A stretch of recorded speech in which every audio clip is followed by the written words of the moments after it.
It's that poor girl. This is going to be her whole fucking life. Jimbo is out there crashing cars, and she's getting straight A's, and everyone's like, she's good. I think she's good. She doesn't need any more attention. Yeah, that's it. Graduating top of her class. Meanwhile, the brother's doing whippets in a speeding golf cart. Hello and welcome to Talk Spooky to Me, the Ghost Story Guys mail show. I'm Brennan Storr. I'm Paul Bestel. And this is our opportunity to hear from you, our audience. Paul Bestel, my friend. We are delayed from each other by about 5 full seconds because apparently the internet has decided to just simply collapse into a puddle of its own tears today. But all the same, how are you doing? I'm doing very well, and I will be blaming the poor internet on the influx of international tourists to the North American continent, as they are all on Tinder and Grindr right now, looking for some hot World Cup action. Well, I don't know where they're staying because we tried jacking up our hotel prices and everyone with an ounce of sense in their head said, get fucked. I heard the hotel prices were like 5 times what they should be. Yes. And again, from what I understand, they were given a collective middle finger by a lot of tourists. And I think that's great because profiteering is for assholes. I think a lot of them have gone to live with Sasquatch in the woods. Even he, I'm sure, was on Airbnb trying to charge a ridiculous cleaning fee. Caves, premium at this time of year, mate. I mean, given how hot it is in my apartment, you're not wrong. I am, of course, moving tomorrow morning, early tomorrow. So my apartment is in a shambles, which is why you see behind me this black background and not the lovely living room, which normally you see, because it looks like shit. Well, that's all right. It currently looks like you're in a booth practicing for commentary. For the upcoming football. We were very glad, actually. We had a game shown here, which was obviously, of course, I watched it, Morocco versus Norway, as you may think, Brennan. Such is the quality of one of our channels that they had no commentary throughout the first half and kept apologising for the loss of sound. And so all we had was the crowd and players going, fucking fuck, wanker. And that's all you could hear, and like people swearing and stuff. It was great. And then the sound came on, and they were clearly somebody who worked for like ESPN 8, the Ocho, the channel that they mock on dodgeball. And it was clearly a Scottish guy who lived in Canada because he spoke English, but he kept using terms that nobody in their right mind would use over here. Like, oh, he's just run out of real estate there. What? I was going to say, like, he's run off vegetables, tooth care. Vegetables. Olive oil. Sober. No smoking. And then some Mexican guy who kept talking about Spain, even though Spain weren't playing. And it literally came on, and it was like 5 minutes of ear-bleeding, nauseous crap. And then the picture went, the sound went, and when it came back, the commentary had gone again, and I thought, thank God. So I've never been so glad listening to lots of Moroccans shouting at each other. So it was much better than listening to them two chat shit. I mean, the last time I heard a bunch of Moroccan guys shouting, there was a riot happening. But so my opinion of this is slightly different, but different circumstances.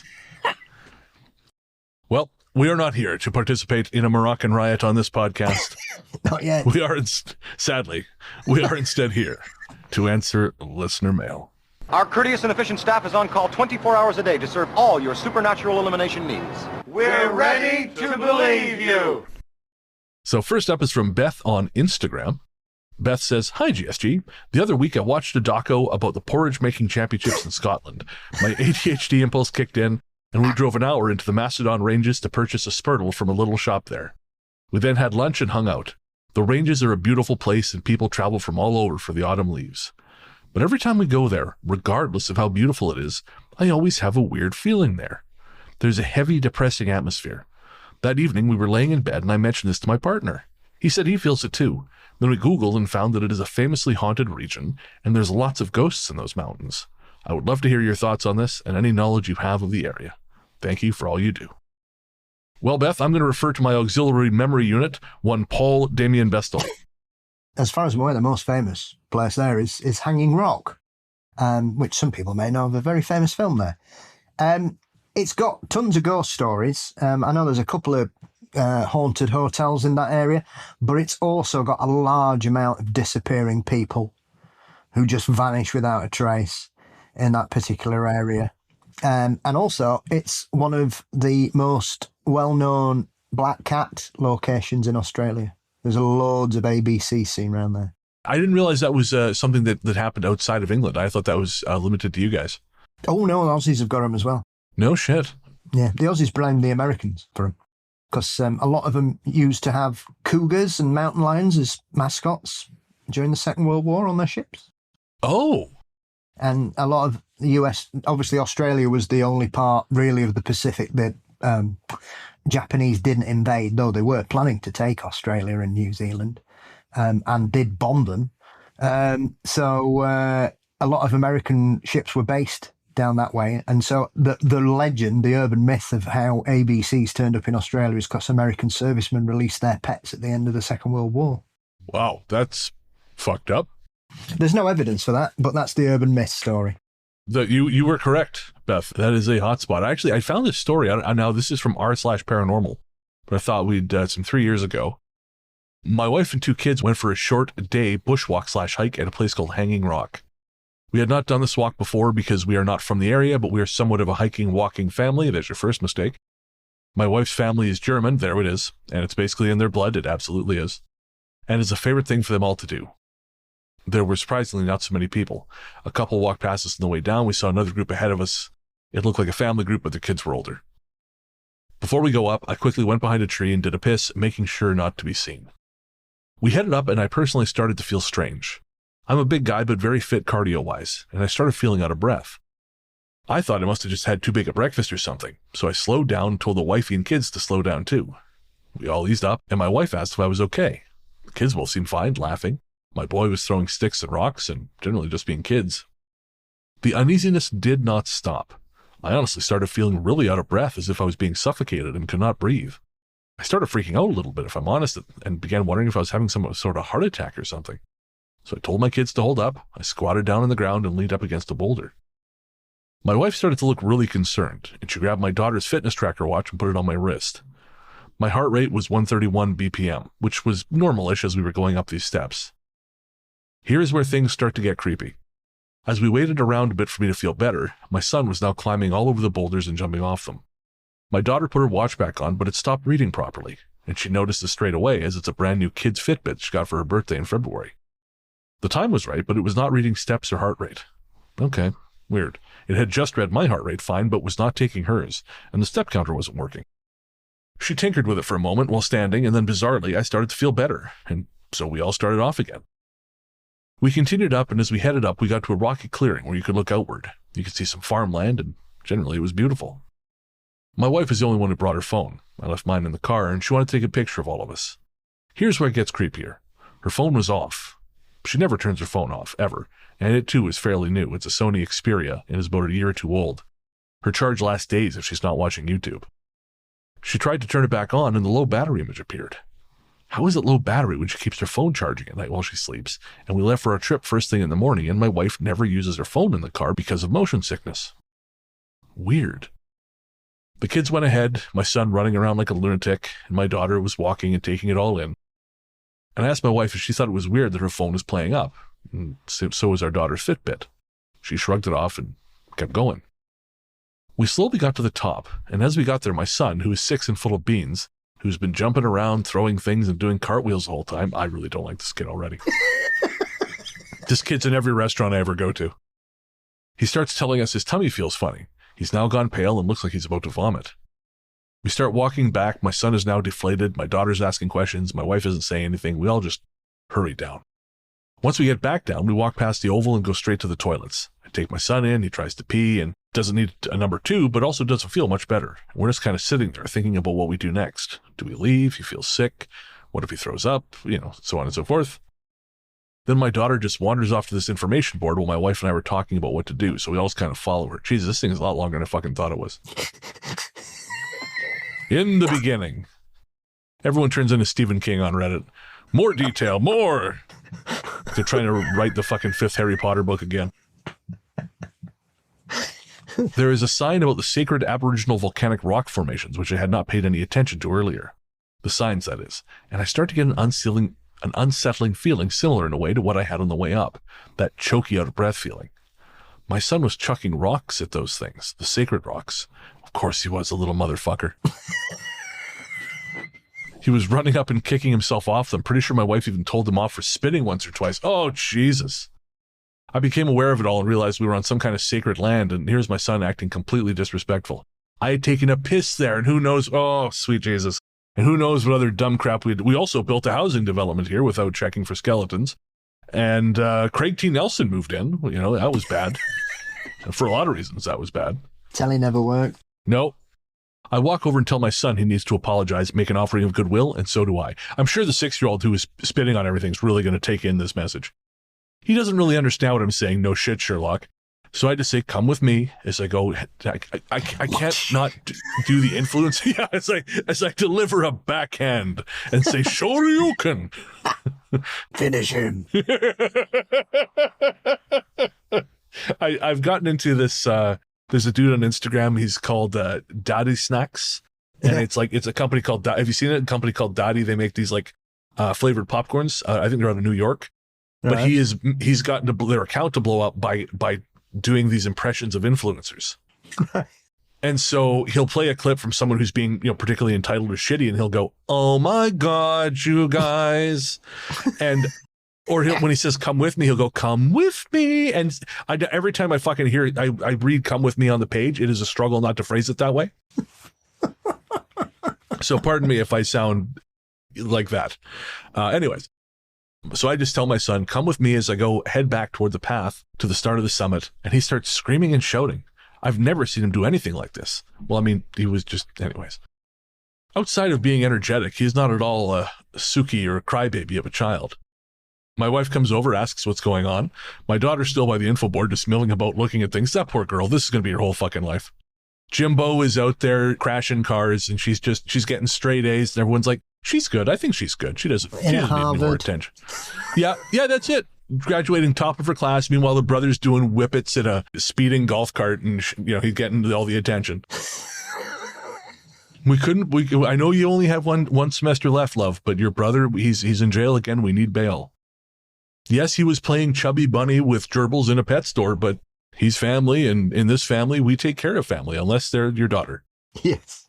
Anyway, Jesus fucking Christ, this is going on so long. Right, anyways. So he tells his wife his idea. She gives him a look like she thinks he's insane, picks the boy up and starts to walk away. So he goes on to say, I walk back on my own. I find some similar looking volcanic rock before the summit even starts. And I just go quietly whisper, I'm sorry if we acted rude or misbehaved. This is a beautiful place. We'll be respectful. I'm sorry if my son was disrespectful. Thank you. This is I'm sorry if my son was disrespectful. I'm sorry if him doing fucking parkour flips. Spitting on you. And spitting on your sacred rocks. I'm sorry if that offends you. You liberals. When MAGA go hiking. Well, he was wheezing.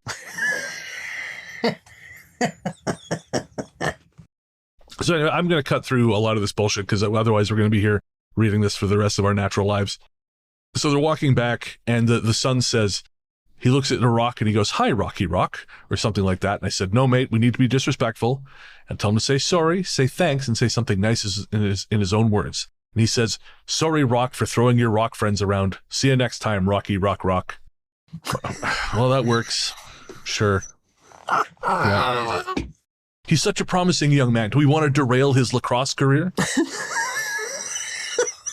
Fuck me. So anyways, my son and daughter have had night terrors since they were about 3 years old. My daughter's mostly grown out of them, and my son still gets them. And I'm talking they're not nice at all. That's why they're called night terrors, you genius. Who could have guessed? Did he not fall down and bang his head while he was doing this hiking? I'm starting to wonder if he didn't die and actually have that heart attack, and we're all just living in his hell. Yeah, he's a ghost. Oh, yeah, that's the most generous interpretation. You know what that story needed? What's that? An attack from the largest owl in Australia. And this is one of the things I know about that particular region. And one of the wonderful things I love about Australia. Do you know what they call the largest owl in Australia? I do not. It's called the powerful owl. Not like here where we've got them barn owls and tawny owls and whatever. Australia, biggest owl, the powerful one. No, mate, that's a powerful owl. Powerful. Try saying. Yes, can we have an Australian come on and tell us how to say that without sounding crazy. Powerful out. There's a lot of going on there. And obviously, that's when you find out if you can do an Australian impression, if you can say the word powerful owl in an Australian accent and not sound like you're having a stroke. Are you Australian? Can you record yourself saying powerful owl 3? Geez, I can't even say it. I was going to say English. Yeah, fuck me. Do it 3 times in a row. We'll play it on the show, on the next Talk Spooky. Why not? Anyways, this is a very long walk for a short day at the beach, but essentially that night, the son starts having a night terror. Good. Yes. So the same night, and he says, I just sort of jolt awake in the dark because I sense something or hear something. I kind of put my head up from the pillow, look around, and he misspells pillow, I'd like to add, and I see a dark silhouette standing next to my wife. I shit bricks. I kind of scream like a girl. What the fuck? My wife wakes up screeching loudly. It's our son. He's just stood there kind of grinning, and he says something to my wife. She starts asking him questions. What is it? Do you need to go to the toilet? Are you okay? He's just grinning in between talking mumbo jumbo like gibberish. We realize his eyes are glazed over and he's still asleep. So she takes him back to his bed. He's never done this before, and with everything else that happened that day, we were a little freaked out and just went back to bed without saying anything else. Anyways, boy, that was not as good as I thought it was when I started reading it. But it's good to know Australia still has shitty tourists too, so that's something. Absolutely. Well, I mean, it is one of their... I mean, there's lots of those areas out there. Like you say, you should always respect the flora and fauna of the natural peoples of Australia. You know, that's how they've created such a bond with the land in Australia, with the way the indigenous peoples have treated it and used it as a conduit for their belief system. So I'm not surprised that being shitty tourists ended up with them all having a terrible time. You know, I was going to make a powerful owl joke, but we're going to let it go. It was too dark even for me. So... yeah, just coughing up a pellet. Mom, fuck it. Let it take him. Little shit. All right. So next up, we have, as always, our Spotify roundup. Our top 3 comments from Spotify. Exactly. We got to get a sting for that made up. First up, Brandy says on They See You episode, look, maybe I'm just a really fucking bitter North Georgian wage slave who has to watch this area get more and more gentrified every day. But if you can afford to live in a peaceful neighbourhood in Atlanta, you deserve to have to deal with 30 or 50 wild Waymos. Brandy, I couldn't agree more. And of course, this is a reference to the story I mentioned where those autonomous taxis at the Waymos were just, for some reason, pulling a maximum overdrive on this one fancy suburb in Atlanta. And as someone who watched his hometown get overrun by gentrification, Brandy, again, I support this. And we didn't even have Waymos come to take vengeance for us. No. Theo got spooked by a robot driving past their garden the other day. Really? What kind of robot? We've got the food delivery robots here in Sheffield. Really? What do they look like? They look like fat little remote control cars with 8 wheels and a big flag on the back. I'll send you a picture. I've taken some. I've seen one today, actually, just hanging around. They've got like locations where they just loiter. Wow, just like the DoorDash drivers. Yeah, just hanging around, these robots. And I had to help one the other day that had fallen off the pavement and got stuck. You will be spared when the revolution comes. This is one of those things. This is why I always say please when I ask Alexa something, and Julie doesn't, and I always say they'll come for you. They'll be fine with me. That's it. Yeah. So they'll make me their digibride or something, and you'll be forced into the Palladium camps. Yeah, but like that woman on Superman 3. Oh, God, geez, there is a memory none of us need to have resurrected. Took me a second, and I wish it had stayed where it was buried.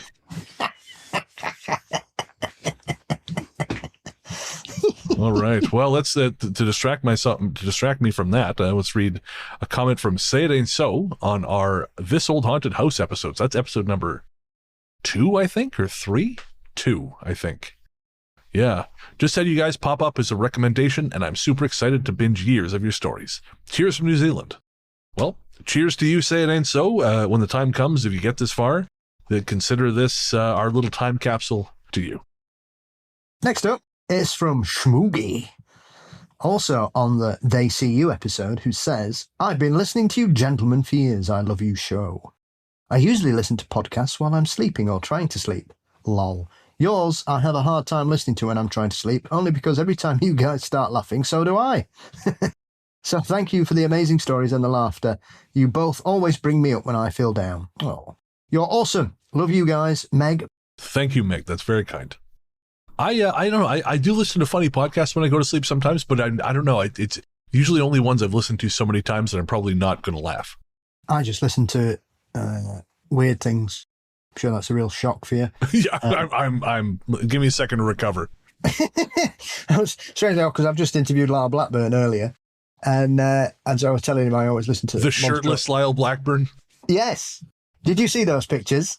I just when I logged into Riverside, there's a list of previous chats, and I just see they've got a screen grab of you and Lyle didn't appear to be wearing a shirt, and I was like, yep, that's Lyle, all right. Yeah, rock and roll. Well, he is in Texas. I would imagine it's 900 degrees there. That's kind of what I assumed. And I've completely lost my train of thought there. What were we talking about? Oh, yes. And so I often listen to his wonderful show, Monstro Bizarro.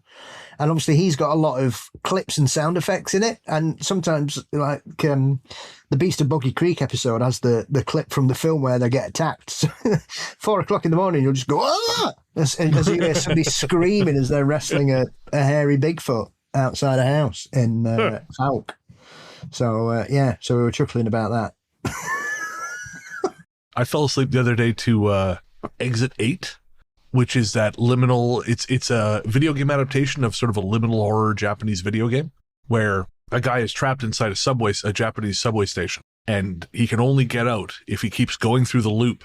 And anytime he sees an anomaly in the tunnel, he turns back. And if he correctly does this 8 times, he gets to leave. And towards the end of his tenure underground, it starts to get very weird. And that's roughly when I woke up, when you've got a bunch of rats, each of which has a different human body part on its back. And one of them is a mouth which opens and starts crying. And I tell you, waking up to that on the couch at 3 a.m, not great. I can imagine. I woke up right to Stranger Sights at 3 a.m. on a couch. Well, okay, that I believe.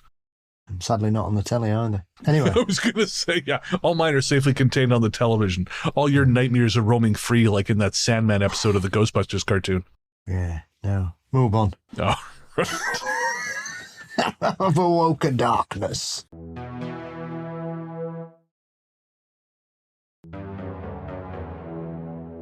Next up, Dana W. sends in an email. Dana says, now I've seen some of the ideas here pop up in various research. However, I've never seen all the parts tied together in this way. I'm using a combination of known physics and theoretical physics. Love to know what you think. And this is, sorry, I don't have the, this is sort of a poltergeist theory. Yes. Is what Dana has said here. So, the resonance-induced plasma condensation theory, or the plasma entity model of poltergeist activity. 1. Natural state of the entity. Contrary to traditional ghost or spirit theories, the entity is a sentient form of matter existing naturally in a hyperenergetic, non-thermal plasma state, the 4th state of matter. The atomic view.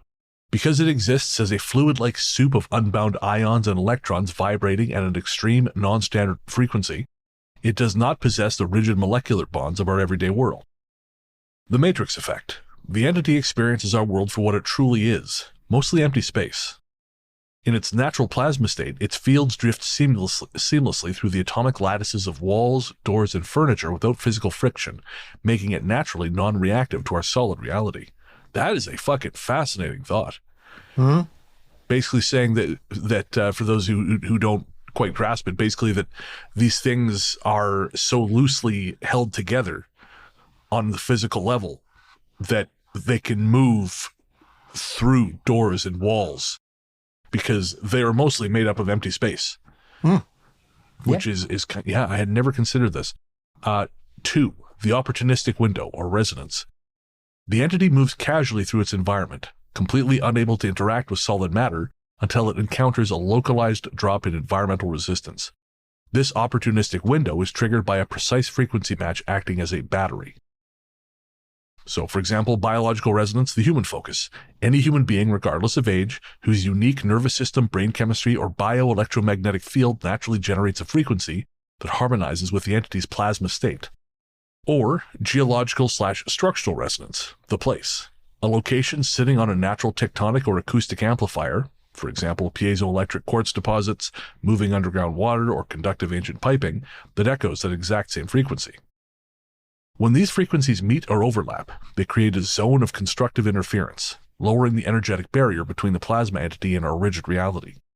It is a matter of opportunistic curiosity rather than malice.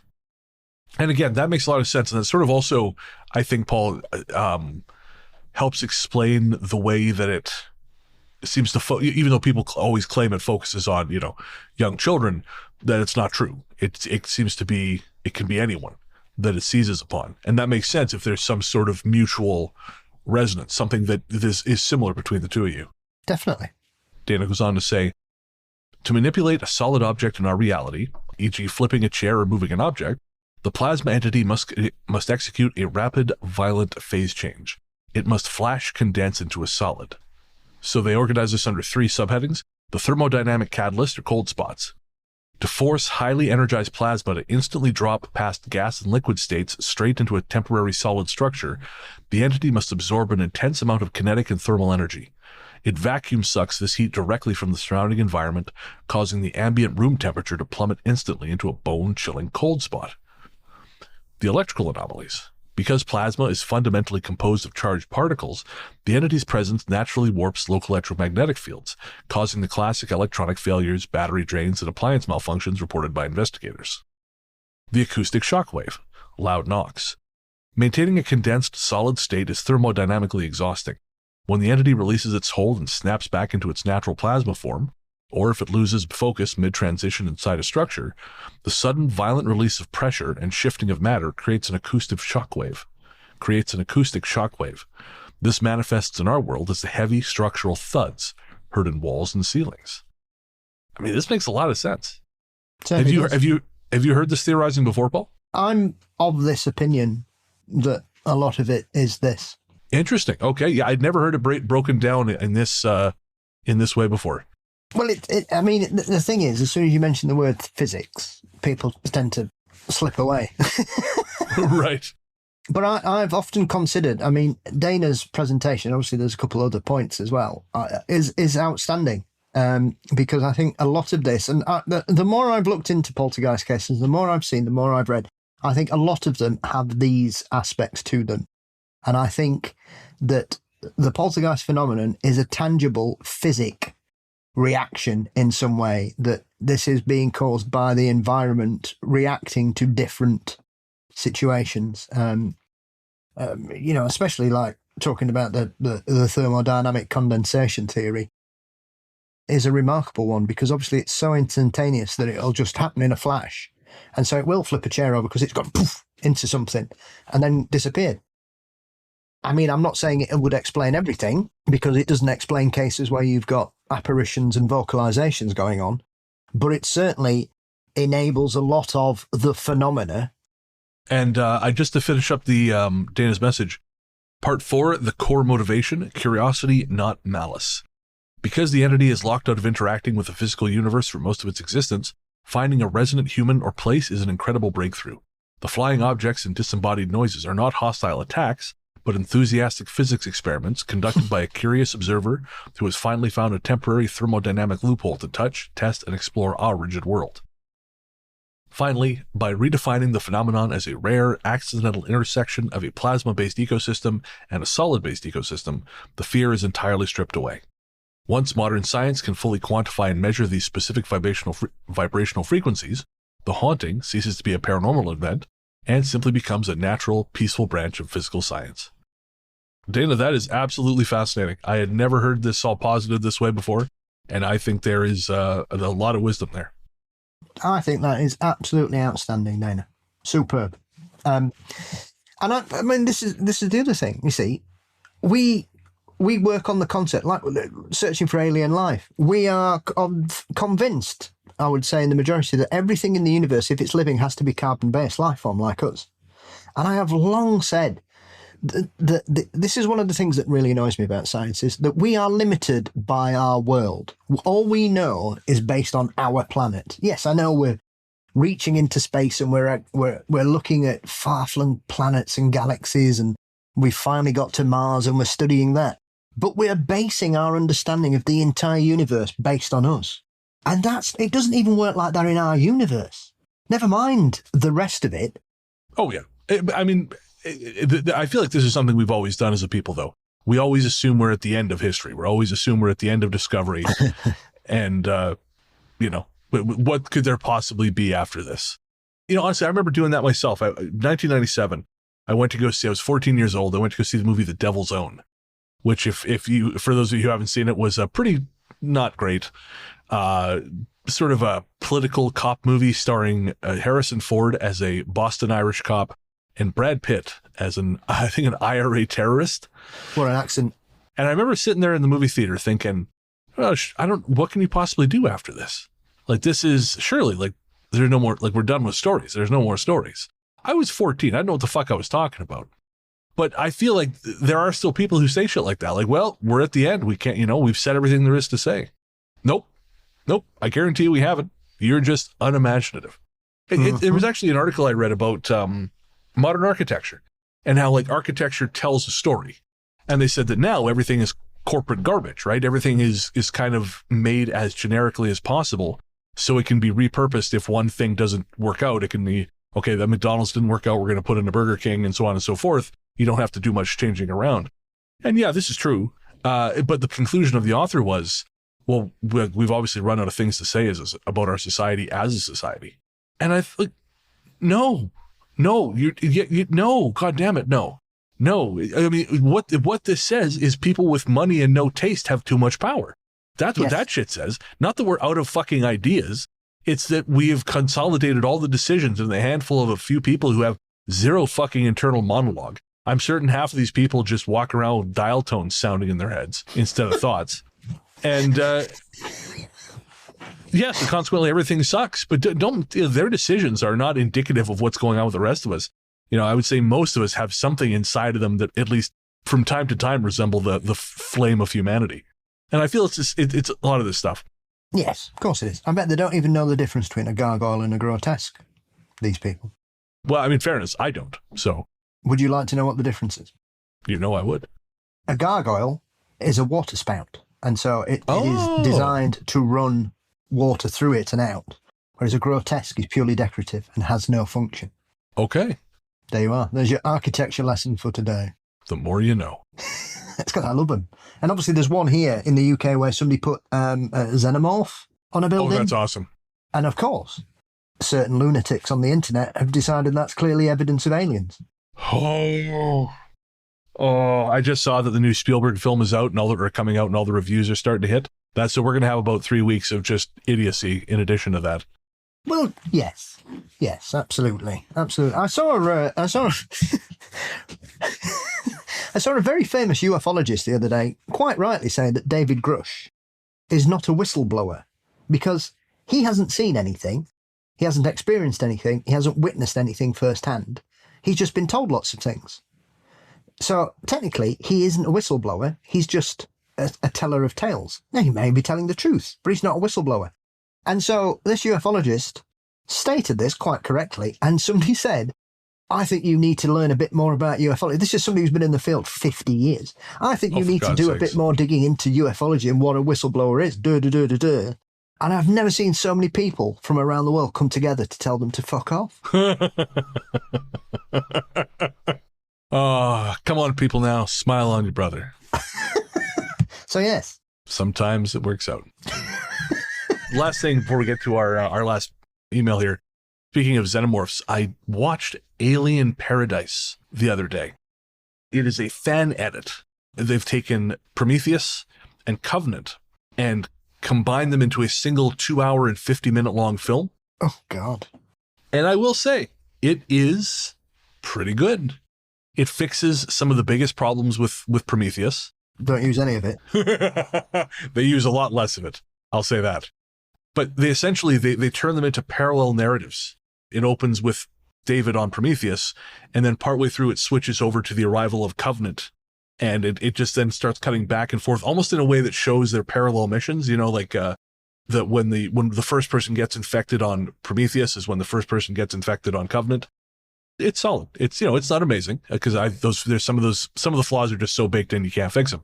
But I think as far as being like the best version of Prometheus, I don't think you're going to get a better one because it gets rid of how those scientists die by basically sticking their face into the alien's mouth. That's just not shown. That they're found dead. The whole spaceship crash where Charlize Theron tries to outrace the spaceship does not happen.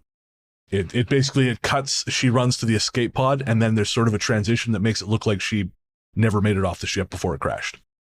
It's not bad. If you can check it out, I guess it's fan edit. You're gonna have to find it on the high seas, I guess you'd call it. But Alien Paradise. It's pretty good. I'll never watch it, but thanks for your recommendation. I live to serve. I've never seen anything after Prometheus. Oh, okay. Yeah, I mean, Covenant's fine. It looks great, but there's anyways, a lot of problems. Alien Paradise. Pirate it if you can. I'll watch Aliens again, thanks. There you go. And we are going to take a quick break for some ads. We'll be right back.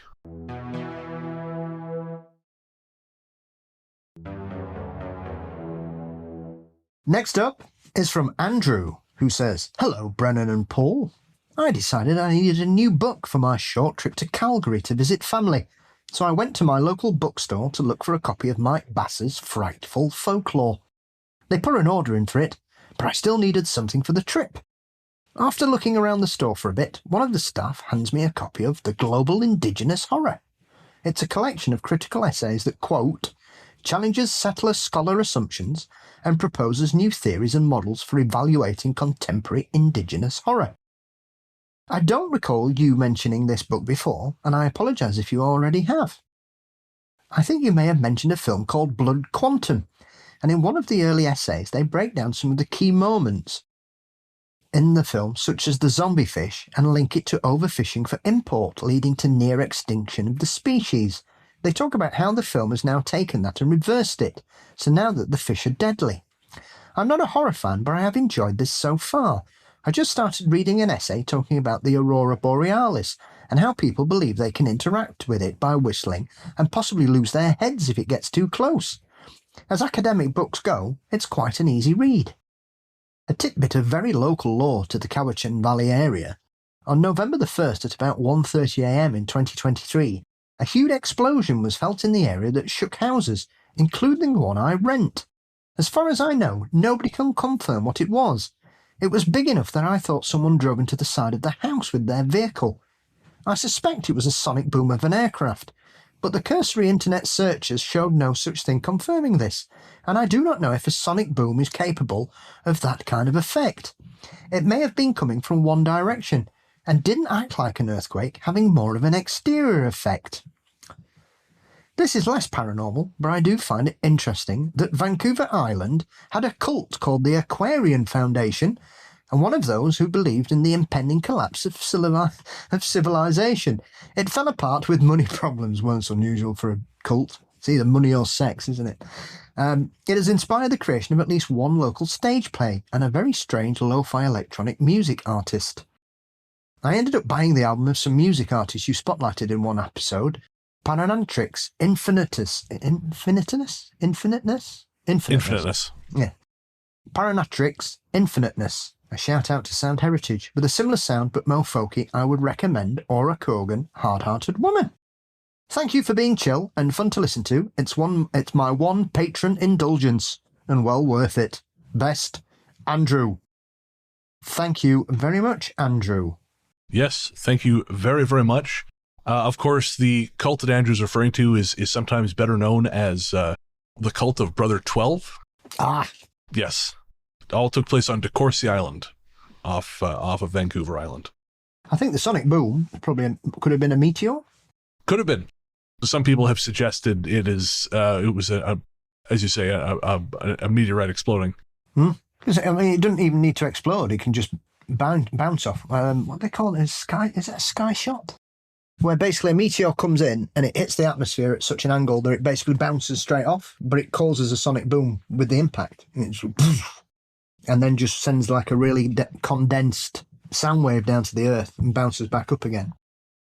We've been very fortunate that the biggest meteor explosion in the modern age was before the age of telephones and cameras, Tunguska. I mean, that was the same thing. There's no evidence of anything hitting the Earth, but we know something happened there. A spoiler alert, it wasn't aliens.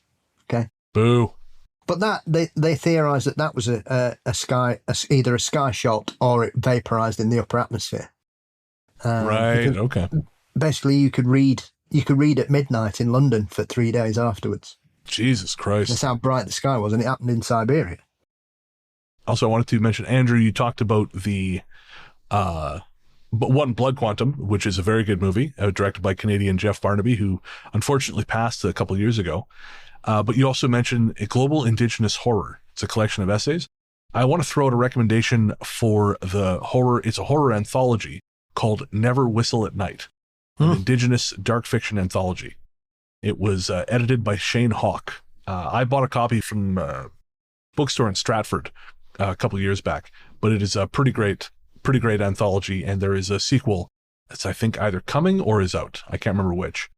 But yeah, if you want some fantastic written Indigenous horror, check out the anthology Never Whistle at Night. All right. Thank you to everyone who wrote in, who sent us messages via email at ghoststoryguys@gmail.com, on our website, via the forum at ghoststoryguys.com, through Instagram, where we're The Ghost Story Guys, on Facebook, where we're The Ghost Story Guys Cabin, and on TikTok, where we're The Ghost Story Guys, and on Reddit, where we are r/Ghost Story Guys podcast. Keep sending those in. Keep filling out those comments and questions forms. We love hearing from every single one of you, and we appreciate it very, very much. Paul, my friend, where can everyone find you online? You can find Mysteries and Monsters across most social media platforms and across all podcast sites. I'm Largely the Truth on Threads, Instagram, Blue Sky, and Letterboxd. You can find my horror fiction show Fear Daily, co-authored with Brandon Scheck-Snyder, everywhere fine podcasts live. You can hear me narrating audiobooks over on Audible, and you can find my personal website at largelythetruth.com. And of course, it would hardly be an episode of Talk Spooky without a song. This time around, we are proud to present a brand new musical guest here on the show. Coming out of St. Petersburg, Florida, they are the Lot Lizards. The Lot Lizards formed in 2021, released 2 EPs, then had a breakout hit with last year's The Horrors of Adulting. Now, Punkerton is combining those first 2 EPs and releasing them as one unified album, which dropped on May 22nd. Tonight, we're going to be playing the track Doomsday Kegger. If you like what you hear, check the link in the show notes for more. Search for The Lot Lizards everywhere you stream your tunes, or head to punkertonrecords.bandcamp.com. Thanks as always for listening, folks. We couldn't do it without you. Paul and I will be back next week with episode number 243, and until then we will leave you with The Lot Lizards and Doomsday Kegger.